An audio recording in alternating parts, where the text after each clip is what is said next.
Standing on the towering rock pinnacle, Hyrkan cast his gaze down into the valley below. At the foot of the majestic snow-capped mountains, a bustling village had emerged, teeming with people coming and going. A cold smile subtly appeared on his angular face as he mumbled to himself. Bulkas is much more populated now. It's even grown into a whole village. Well, of course, it's time for everyone to realize this is where the next main questline begins. I need to get back to Ma Woong quickly. Hyrkan's gaze became resolute. Without a moment's hesitation, he bent his body to gain momentum, then plunged down from the cliff face. His body was like a black arrow tearing through the air, gracefully gliding past the lush tree canopy before landing perfectly without making a sound. He suddenly froze. An unusually loud noise echoed, and a group of burly players were hastily running right behind him. A flash of surprise appeared in Hyrkan's eyes as he uttered, "Hmm?" In the gloomy forest, three men with bulging muscles and bald heads suddenly charged forward, their faces filled with murderous intent. Hyrkan squinted slightly, a cold drop of sweat trickling down his temple as he recognized them. These guys, they look familiar, like those same guys from last time. Are they here for revenge? What a bother. Annoyed, Hyrkan waved his hand impatiently, his tone full of disdain. Come on, all at once, I don't want to wait. But before he could finish his words, the three men darted past him, turning their heads back to yell, "Help!" Hyrkan froze, completely bewildered by what was happening. What? What did I... Before he could finish, a brilliant blue cross-shaped energy blast whistled past his face. Immediately, the blue light slammed into the fleeing group, tossing them into the air with a deafening explosion. A few drops of blood splattered onto Hyrkan's cheek and hood. He stood stunned, his eyes wide with astonishment, completely surprised by this brutal and sudden intervention. Hyrkan frowned down, his heart full of astonishment. What the hell is this? From below, a cold female voice echoed, full of scorn. Begging your enemy for mercy? How pathetic. In the gloomy forest, two figures in striking blue and yellow outfits had just appeared. The girl with shining golden hair tied in pigtails, hands on hips, looked confident and arrogant. Trailing behind her was another player wearing a hooded cloak, holding a staff, silently observing. Hyrkan's eyes narrowed slightly as he recognized the familiar uniform. He thought to himself, they are members of the Thunder Hunters Guild. Suddenly, the blonde girl spun around, her sharp gaze locking onto Hyrkan. Hahi called out, her tone both curious and challenging. Hey, are you Hahoe Mask? Memories of Hahoe rushed back. The girl nicknamed Thunder Princess, or the more terrifying name Mad Dog, was brandishing her greatsword. Her golden hair tied in two defiant braids fluttered, and her ruby eyes gleamed with a wild, ecstatic fervor. A savage smile bloomed on her lips, clearly showing the nature of one ready to descend into hell with but a single command. Striding beside her was a young hood-shrouded mage known as Ballista, or Hatch, a rank 3 member of the Thunder Hunters Guild. Beneath the brim of his dark blue hood, dark hair cascaded over his forehead, revealing only his keen, unwavering eyes. A vibrant and intricate purple magic circle was rotating around his hand, emitting the powerful energy of a magical genius who never let his prey escape. Hyrkan mumbled to himself, his voice filled with annoyance. These two, even in their past life, were a nuisance. Can't believe I ran into them here. They're looking for the Hahoe mask, probably trying to recruit me into their guild. If I could, I'd kill them both right now, but I can't at the moment. Cold sweat beaded on Hyrkan's temples as he frantically calculated in his head. His eyes flashed with a hint of resolve. If that's the case, then... In the gloomy forest, Hyrkan suddenly dropped to the ground. Hahoe Mask? Hyrkan decided to feign innocence. He looked up with the utmost naivety, eyes wide and bewildered, asking innocently, who might that be? Just pretend I don't know, Hyrkan thought to himself, a sly smile flashing in his mind. Without evidence, what can they do to me? To make the act more convincing, he even made a comical face, playfully putting a finger to his nose. However, the cheerful atmosphere quickly dissipated. The surrounding space seemed to be tinged with a fiery red of tension. Hahi approached, her sharp ruby eyes piercing through him. You liar, she growled, each word like a knife piercing straight through Hyrkan's facade. The girl's eyes suddenly flared menacingly as she pressed closer, her voice full of pressure. How can you not know who Hahoe Mask is when you're in the Bulkas Mountains area? His video already has over 20 million views. Highly suspicious. Your hood reminds me of Hahoe Mask. Aren't you him? All of Hyrkan's confidence shattered. His face froze, panic and confusion clearly visible as he was mercilessly exposed. This woman, he thought in horror. The tension was palpable. Hatch quickly brought a hand to his forehead, trying to prevent a futile argument. "Stop it, that's not the problem," he growled, but then, as if unable to restrain himself any longer, his anger erupted. In an instant, he grabbed Hahi's forehead, screaming directly into the bewildered girl's face. "The problem is you idiot. The inn you destroyed, the people you killed due to suspicion. How are we going to clean up this mess?" Hatch let go of her, grabbed her shoulders, and shook her violently, his voice shifting from anger to panic. "Everyone knows about our guild, so we can't pretend nothing happened. Hurry up and apologize before our guild's reputation is affected because of you." Shaken like a rag doll, Hahi showed no remorse. She jutted her chin up, imperiously retorting, "Huh? Why should I apologize?" Silently observing the chaotic scene, Hyrkan could only break out in a cold sweat. He thought to himself, "Are these people always like this? It's a bit surprising." Finally, seemingly giving in to Hatch's incessant yelling, Hahi squeezed her eyes shut, veins bulging on her forehead. She grumbled irritably, "Ugh, sorry," then immediately shot him a sharp glare. Satisfied? Hatch hurriedly bowed his head, his voice full of remorse as Hahi turned and walked away. Her attitude? "I'm so sorry, player. Please forgive us." Hyrkan simply replied indifferently, yeah," then breathed a sigh of relief as their figures faded. Phew, at least I got away from them. But just as he finished that thought, a fiery fist came hurtling from his side. Hyrkan only had time to widen his eyes in surprise, unable to believe what was happening. What? Wham! A devastating punch landed squarely on Hyrkan's face, the attacker none other than Hahi. A surge of crimson energy exploded from the impact, creating a violent shockwave that swept through the forest, throwing even Hatch, who was standing nearby. Witnessing the terrifying scene, Hatch shrieked and quickly rushed to Hahi's side. Why did you hit him? Are you really out of your mind?" Hahi, looking equally bewildered, mumbled in response, "What? I thought he could dodge it." Hyrkan collapsed to the ground, a scratch mark on one cheek. He spoke, his voice filled with indignation and pain. "You dare attack an innocent player while they're off guard? Unbelievable!" Horror was evident on Hatch's face, while Hahi merely frowned slightly, her ruby eyes reflecting annoyance rather than remorse. But then Hyrkan unexpectedly got up with surprising ease. He calmly put on a pair of glasses, his previous weak expression completely gone, replaced by a cold, calculating smile. Hyrkan coldly declared, "I will file an official complaint against the Thunder Hunters Guild. First, I'll create a community post titled, 'The Thunder Hunters Guild, a cruel guild that attacks newcomers for fun.'" Hatch frantically waved his hands. "I'm sorry, we'll compensate you, please don't do that." A clink sounded as Hatch painfully offered a shimmering bag of gold coins.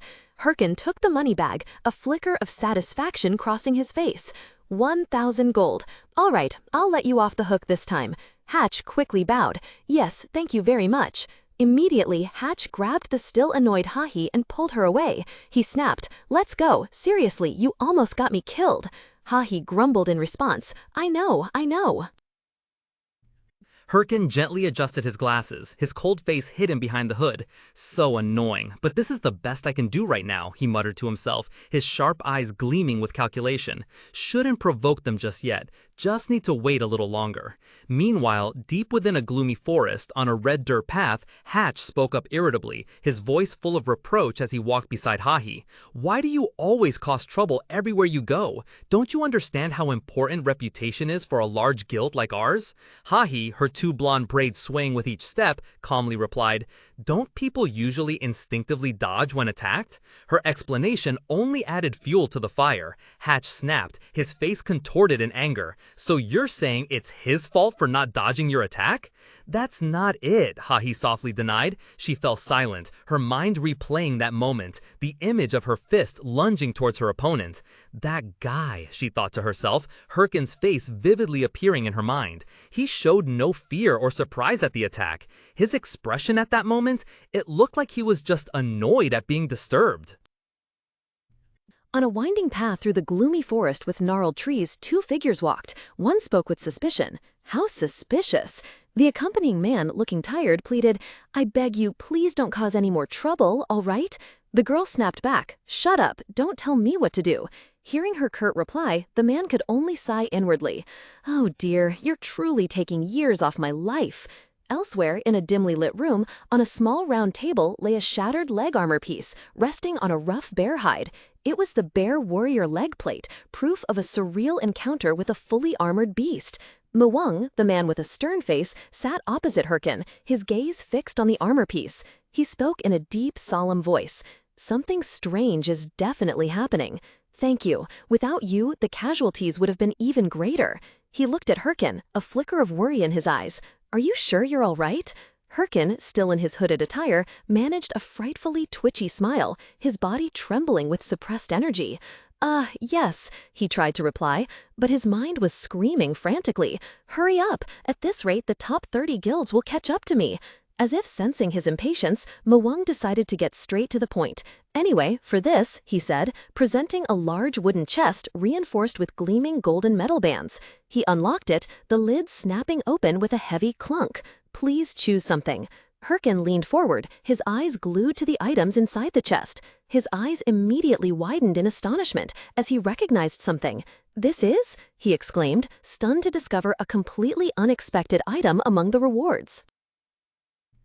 Ma Woong opened a chest, revealing countless old parchment scrolls inside. The dim light cast upon the maps made them appear even more mysterious. "These are maps of the monster dungeons I created during my time working in the Bulkas Mountains," he explained. A glint appeared in Hyrkan's eyes. "The Bulkas Mountains? That means they're treasure maps," he exclaimed internally, his star-shaped eyes shining brightly with greed. He leaned forward, hands as if to snatch the chest, a wide grin visible on his flushed face. "Treasure maps marking all the dungeons where I can get rewards." Just as Hyrkan was lost in dreams of wealth, Ma Woong's hand gently rested on a scroll, stopping Hyrkan. His voice deepened. "In return, I have a favor to ask of you." Hyrkan's joy immediately vanished, replaced by an annoyed expression. Of course, he grumbled in his thoughts. There's no way he'd give away something like that for free. Ma Woong continued with a stern expression, his gaze distant as if recalling a terrifying threat. "I've heard that armored monsters are appearing in the area outside the Bulkas Mountains. Please investigate that area as well." Hearing the request, Hyrkan, holding a scroll in his hand, quickly changed his demeanor. "Yes, I understand. Where is that area?" he asked rapidly. "It's Parung Forest," Ma Woong calmly replied.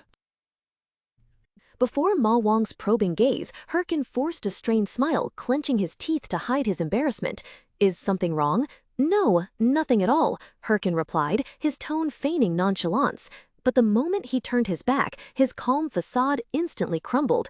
Hyrkan let out a long, heavy sigh. In the desolate, empty yard, his shoulders slumped, clear signs of fatigue and dejection. He mumbled to himself, his mind reeling with complex calculations.